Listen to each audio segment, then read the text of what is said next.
Wonderful. Hey, so my name's Dan John. I'm running for United States Senate, and I want everyone to know that I am calling for peace with Putin, just like Trump and Musk is. I am pro-Trump, pro-DeSantis, pro-Constitution, pro-1 and 2A, anti-abortion. I want to let everyone know that two planes did not implode, three buildings in New York, bombs and the CIA did. There are XX and XY chromosomes, therefore there's only male and female. How come you can question the 2016 but not the 2020? Trump won in 2020, and I want to give a shout out to Infowars.com.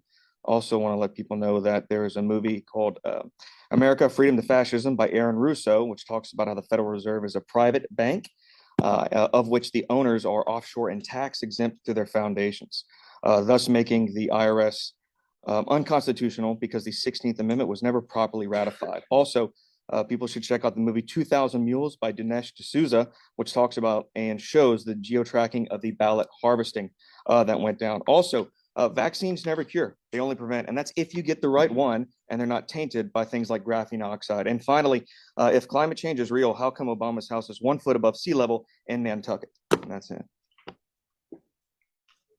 Or the UN scheduled it a drug in 1961 under Nixon, and a plant should not be scheduled a drug. It is the encroachment of big pharma and their control on everything. Even though I do not partake in marijuana, it should not be labeled a drug.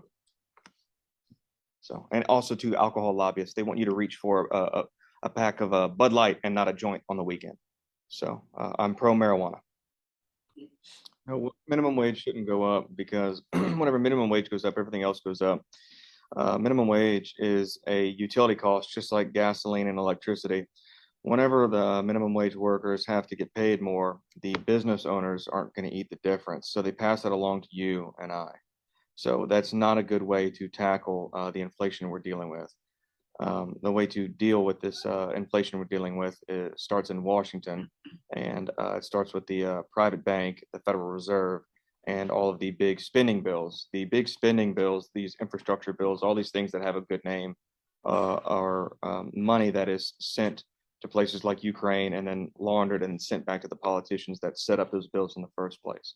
So we need to stop Washington spending if we want our money to be worth anything. I'm anti-abortion unless of rape or incest.